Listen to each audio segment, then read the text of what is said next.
युवक ने चाकू पकड़ा। एक बार में उसने दूर की छोटी काट दी। गुरु ने उसे परिवार से मिलने को कहा। जैसे ही वह नीचे उतरा, उसने लोगों को एक पत्थर पर वार करते देखा। उसके वार से पत्थर पर निशान तक नहीं पड़ा।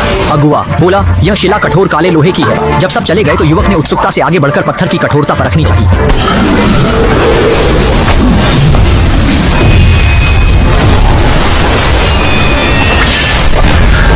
उसने एक बार में काले लोहे की शिला को 2 हिस्सों में बांट दिया। पता चला कि युवक जन्म से दान त्यान विहीन था, इसलिए उसके पिता ने परिवार की इज्जत के लिए उसे भेज दिया था। एक साधु ने उसे आश्रय दिया और जीवन भर कला सिखाई। दान त्यान न होते हुए भी उसकी शक्ति को कोई नहीं डाला। 18 साल बाद गुरु भी युवक के एक वार को नहीं झेल पाए। एक दिन युवक ने भोजनालय में एक महिला को पीछा करते देखा। घायल होने के कारण वह हार गई। उसे जिंदा पकड़ने के लिए हत्यारे ने उसे लात मारकर बेहोश कर दिया और फिर भी युवक ने हत्या करने की कोशिश की, पर जैसे ही उसने कमर से चाकू निकाला, बिजली की तेजी से सब घायल हो गए। आगे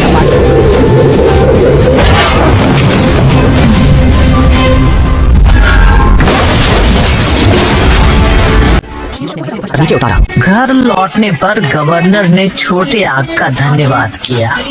छोटे आग ने जेड पेंडेंट दिखाया और बताया कि वह रिश्तेदारों को खोजने आया है।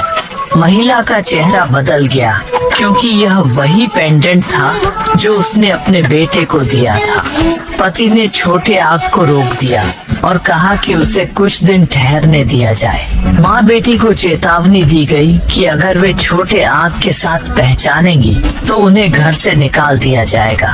महिला छोटे आग के कमरे में गई और उससे पूछा कि वह कैसे है। उसने मिठाइयाँ और कपड़े दिए।